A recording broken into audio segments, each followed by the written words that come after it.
hopefully this documentary will wake people up. Yeah, I think because so much of our media is wedded to the idea that climate change is an existential threat. Climate change has to be dealt with by force feeding us from a fossil fuel based economy to a renewables based economy, and they don't want to undermine that narrative. I think that's what it is. They really are wedded to the idea that humans are destroying the planet, and we need to take drastic action to do something about it. And if it were known the drastic action that they're encouraging involves the exploitation of children, it would undermine their message. So I don't think they want to hear about it.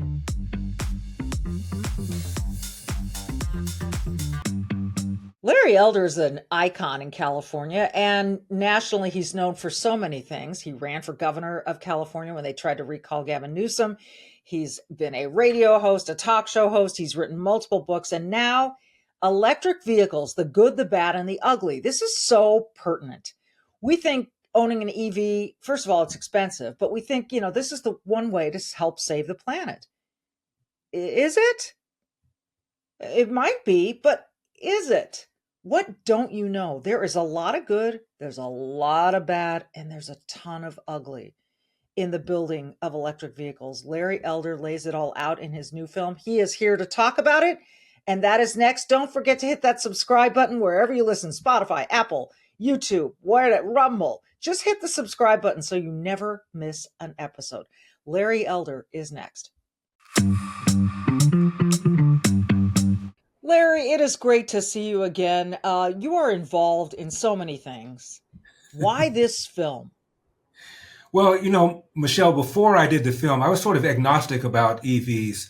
And the film really is not about how you feel about climate change, whether you're on the side of Joe Biden, who says climate change is an existential threat, or you feel it's much ado about nothing, or you're sort of in the middle. It's not about that. It's about whether or not an EV, all things considered, is better for the planet than a gas-powered car. Before I started doing the documentary, it's been about a year doing it. I interviewed about 47 people. I assumed that they were better for the planet than a gas-powered car. I assumed that the emissions were better for the planet than a gas-powered car, and so forth.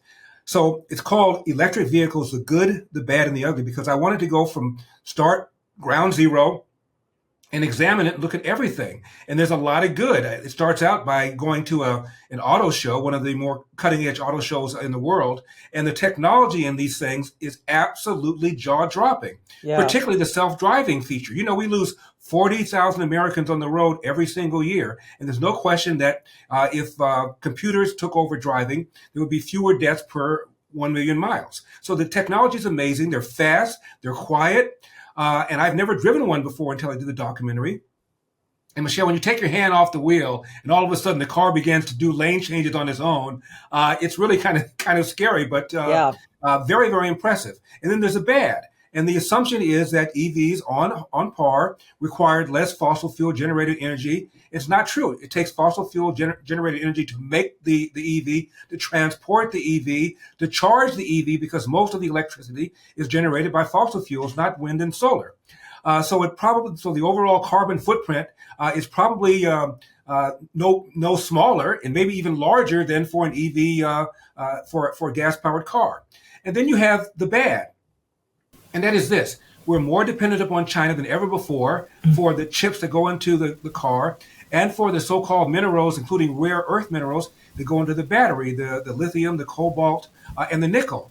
And we went to Africa, where kids, I'm talking about boys and girls, age under 10 years old, are using their bare hands to mine cobalt, which is toxic, to go into the cars. They're making about $1 or $2 a day. Some of them are slaves. And I think a lot of people who own EVs have no idea that there's a humanitarian aspect to this. And then we're just making China richer and richer. And China is our number one adversary. Do we want to make China richer? And do we want to have on our conscience the treatment of these kids in places like the Republic of the Congo? So you look at everything, the good, the bad, and the ugly. And I think people might rethink their knee-jerk assumption that I had, which is that on par, EVs are probably better for the planet than gas-powered cars. It's such a fascinating time to be talking about EVs, given that Elon Musk's involvement and, his whole Tesla enterprise, and how people are turning on him and turning on the concept and all of this. But there are a couple things I'd love to drill down on here. One is this idea of kids under the age of 10 Yes. using their bare hands. Uh, Obviously, they want the biggest profit margin they can get, so they're either enslaving or using these kids at $1 a day. Right. Um, what oversight is there of this? It sounds like there's none. This sounds like this is just some sort of freewheeling market. There is no oversight. There's a book called Cobalt Red about all of this exploitation. These are often gangs that are running these mines, and these mines are under the control of China. China either mines, Even the produces, or mines in Africa? manufactures. Yeah. China either mines, produces, or manufactures 90% of the minerals that go into the batteries. And they're often not mined or produced in China. They're mined or produced in areas that China controls. As I mentioned, like the Republic of the Congo. I think a lot of people have no idea. And these kids are forced to do this. This is slave labor. Again, maybe $1, maybe $2 a day, if that. That had to have been really disturbing for you to see and to learn about. Just what was your visceral reaction to that, Larry? It's disgusting. And this stuff is toxic, as I mentioned. It will have long-term health consequences, including cancer. So these kids are being exploited. Their futures are gone. Their health is compromised, all because of the desire on the part of China to get cheap rare earth minerals that go into the batteries and then sell them to third world countries like us. And by the way, these cars are more expensive than a comparably sized gas powered car. And so when you have governors like Gavin Newsom, as I have out here in California, mandating the end of the sale of gas powered cars by the year 2035, you're telling poor people that they need to pay more per car than they otherwise would pay. And you might even argue, Michelle, that there really wouldn't even be a market for this if it weren't for the tax subsidies and the tax credits that buyers of EVs and manufacturers get. Detroit loses money for every EV that they make, largely because there really isn't a huge demand for them. And that's the other thing. Do we really want government telling us what to do? No. I grew up on gas-powered cars, as most of us did, as I explained in the documentary, and I'm used to it. And the idea that people like Joe Biden are telling people to buy EVs and you're a bad person if you don't, and then you have mandates in California that have been followed by a bunch of other states telling people who want to buy gas-powered cars, you're no longer going to be able to buy them by a certain date. What is that? I thought it was all about choice. Choice and the environment. And how can you say that just getting rid of, imagine the used car market of all these gas-powered cars. In California, what do you do with them? How is that environmentally proper? Let's drill down on China just a little bit more. So China exploits these gangs who exploit these child laborers or slave laborers in Africa. They get the minerals, and then they make these batteries and they pass them along to other countries. When is the public writ large, do you think, Larry, going to open their eyes to how manipulative China is, to how destructive they are, and to how power hungry they are? This is not a docile country. No, it is not, and hopefully this documentary will wake people up. And you brought up something else too about the batteries. The batteries are heavier, by the way, than batteries that are in gas powered cars. They create more wear and tear on the highways, and they have to be disposed of because they have a shorter shelf life than gas-powered cars. Where do you put them? What do you do with them? You put them in the ground. They leak. The toxic materials leak. They could threaten the underground water supply that we have. So that's a real problem about what to do with these batteries when when their shelf life is over. That's a huge problem. But again, the geopolitical problem is China. We're making China wealthier. We're already dependent upon China for some of our technology that goes into our military, for crying out loud. We're more dependent upon China for pharmaceuticals, and we're becoming more dependent upon China the more we push the sale of EVs. So that's a real national security issue, too, that I think a lot of people have not thought through. What have people thought through in terms of the whole self-driving car thing? To me is dangerous because of hacks that can happen. If this is a computerized vehicle, it obviously is can be tapped into by some network force. I don't think I'm being conspiracy theorist here. Oh. This could happen. Like, I would never feel comfortable in a self-driving car, Larry. I just because I would feel like I have no control. Well, one of my experts said exactly what you said, that an EV is a computer on four wheels and a steering wheel. And it certainly could be hacked. It certainly could be manipulated. Now, regarding the self-driving stuff, as I mentioned, by and large, nothing is foolproof, but by and large, it is safer than human driving. And we have 40,000 deaths every single year. So to the extent that we could lower that, that would be a positive thing. But what happens if a bad actor hacks your car, hacks our cars, and can manipulate the cars, manipulate our data, and can cause crashes? It's not out of the question. It's not a conspiracy theory that this could possibly happen. This is also something that people need to think through. I wonder how much overlap there is, or that you discovered, between these batteries and things like solar cells, solar panels, which are often manufactured overseas. And then they come here and we have these solar farms that are really unattractive. They take up a ton of acreage. Right. And then what do you do with the panels once they're no longer workable? I don't know if that came up in your research, but it seems to me these things are linked. Yeah, they are linked. Even the LA Times had a front page article, and LA Times has been pushing renewables for a very long period of time. They had a front page article about these solar panels and what happens when their shelf life is over. What do you do with them? And again, you put them under the ground, they leak, and they can threaten the underground water supply. So this has not been solved yet. If there was one thing that really shocked you in all of your research in making this film, Larry, what was it?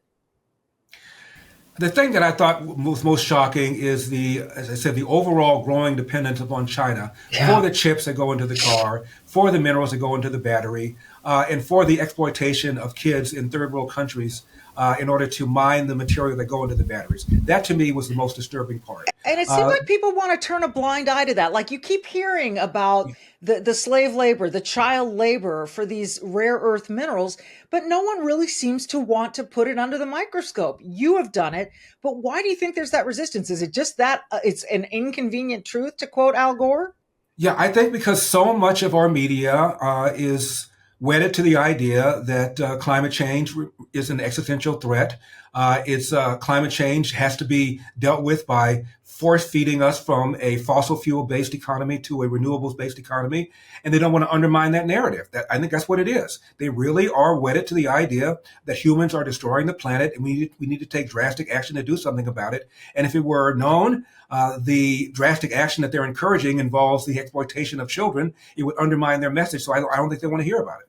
The human rights groups are doing this. There are lots of human rights groups that talked about the exploitation of children. Normally, when human rights groups complain about this, that, and the other, you find the mainstream media parroting their lines. But in this case, it's see no evil, hear no evil, speak no evil. It's stunning. This rare earth minerals deal, we don't know a lot of details, that the United States recently struck with Ukraine. What kind of impact do you expect that to have on our dependence on China? Well, it will reduce the dependence on China. And one of the things I talk about in EVs, the good, the bad, and the ugly, is that we do have rare earth minerals here in the United States. We're not quite sure how much, but quite a bit.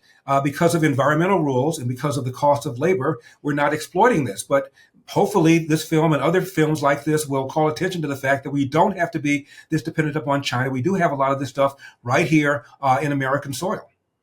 I want to detour with you just a little bit if I can, Larry, because you're still in California, which, was my home state. I was raised and educated there. Both my parents grew up and died there. So I know a lot about California, and I know enough that I don't think I can come back.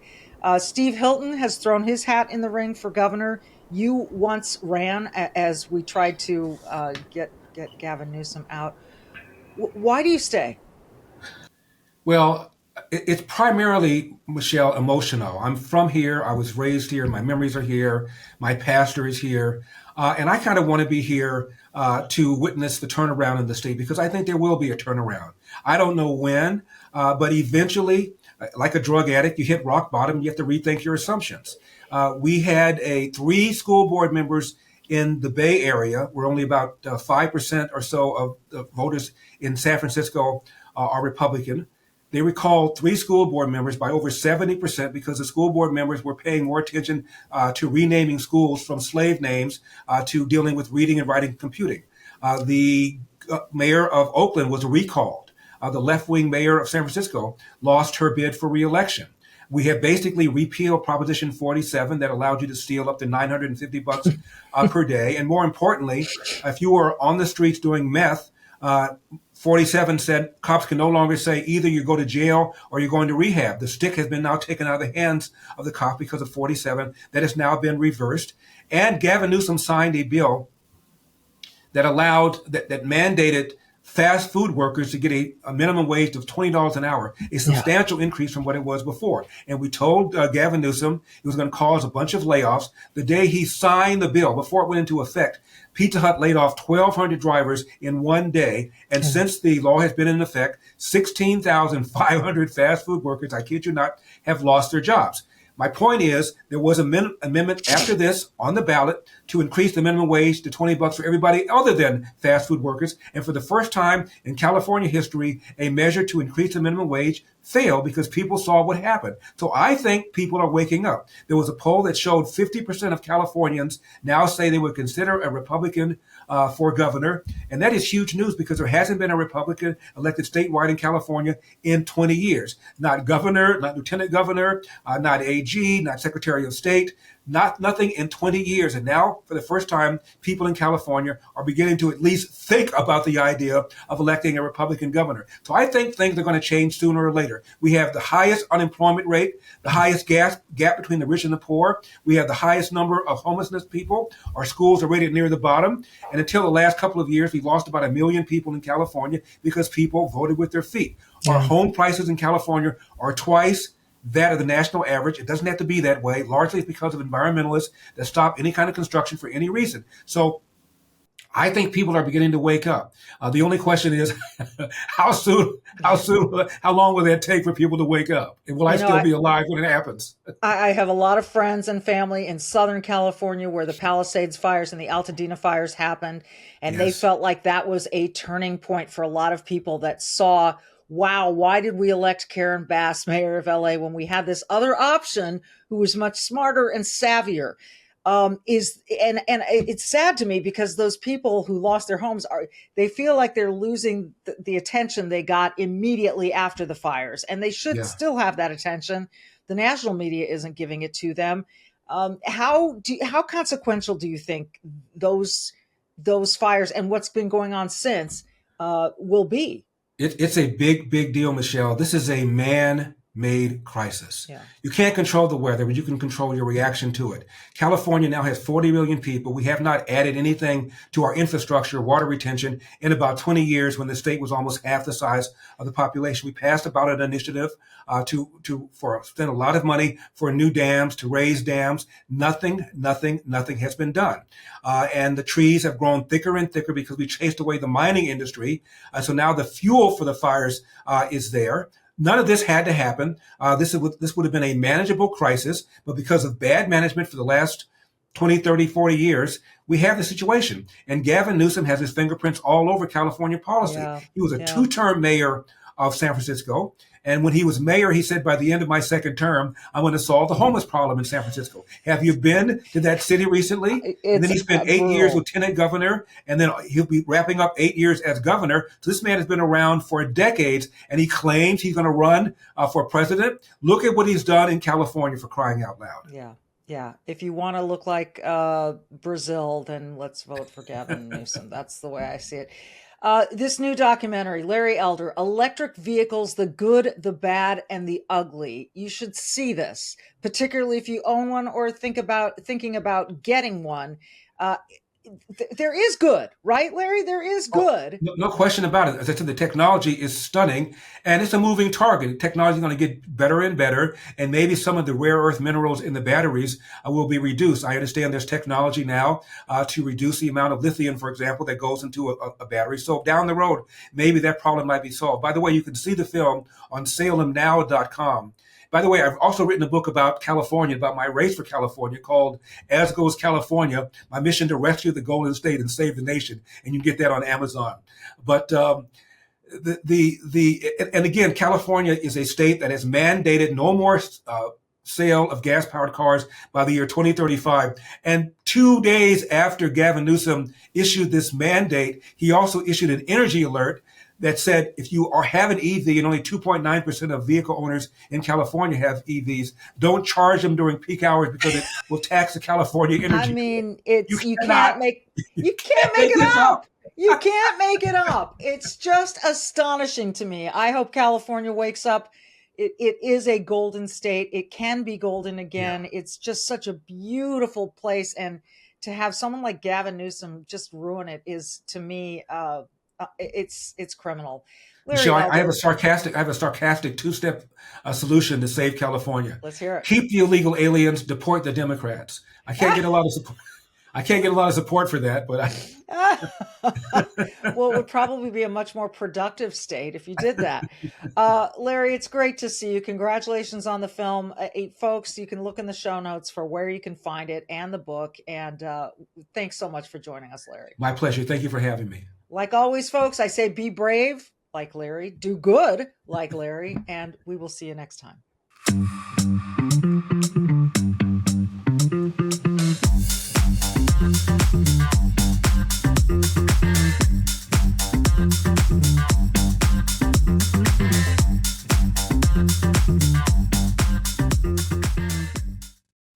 Hey, you can keep up with the Trump administration when you subscribe to the Trump Report. It's an email that brings you daily highlights from the Oval Office right to your inbox 5 days a week. Subscribe today at SalemPodcastNetwork.com/Trump.